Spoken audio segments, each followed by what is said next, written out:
Grade 8 NCERT book exercise 11.2 का question number 10। 2 persons could fit new window in a house in 3 days।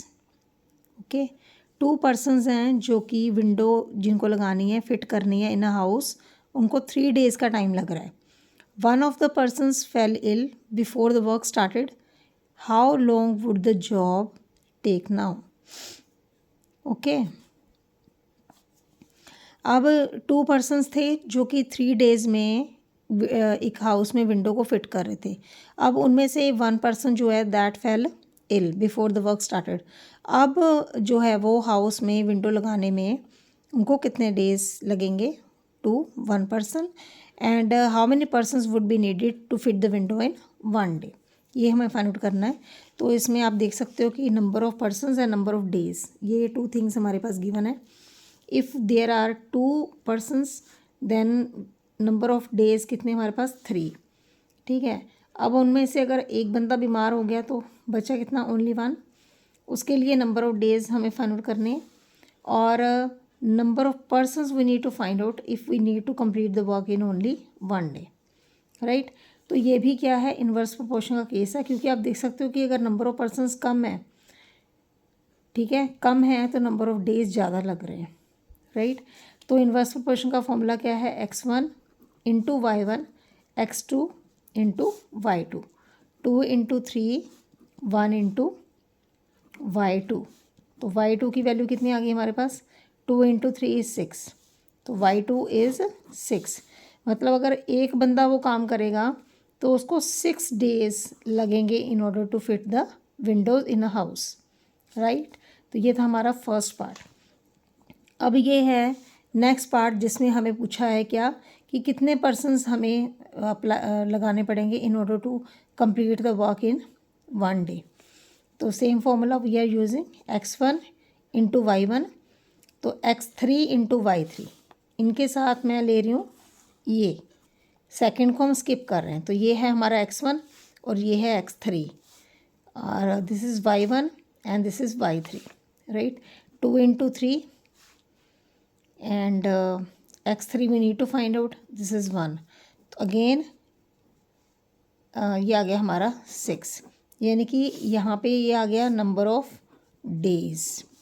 Right, number of days are 6 in first part and number of persons, अगर काम को एक दिन में complete करना है तो हमें नंबर ऑफ़ पर्सन्स कितने लगाने पड़ेंगे?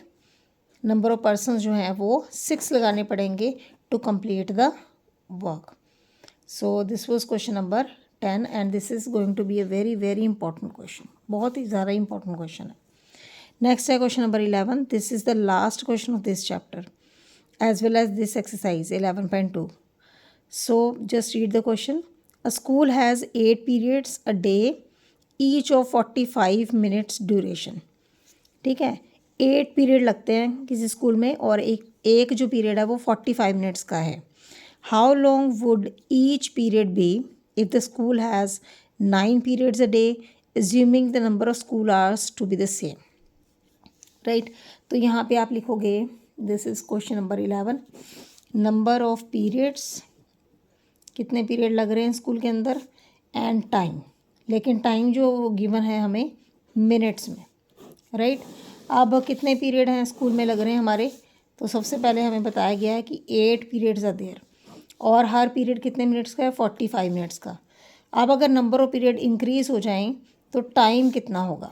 ये that we need to find out. तो again this is the case of inverse proportion, तो will apply the formula x1 into y1 and is equal to x2 into y2। 8 into 45 is equal to 9 into y2। So in order to find the value of y2, 8 into 45 upon 9।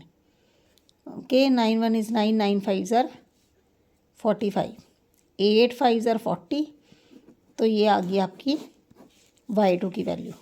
मतलब अगर किसी school में 8 periods के बजाय 9 periods कर दिए जाएं तो फिर 1 पीरियड जो है वो 45 मिनट से रिड्यूस होके 40 मिनट्स का लगेगा। राइट, तो यहाँ पे हम लिखेंगे टाइम ड्यूरेशन वो बन जाएगा हमारा 45 minutes instead of 40 minutes instead of 45 minutes, right. So this was it.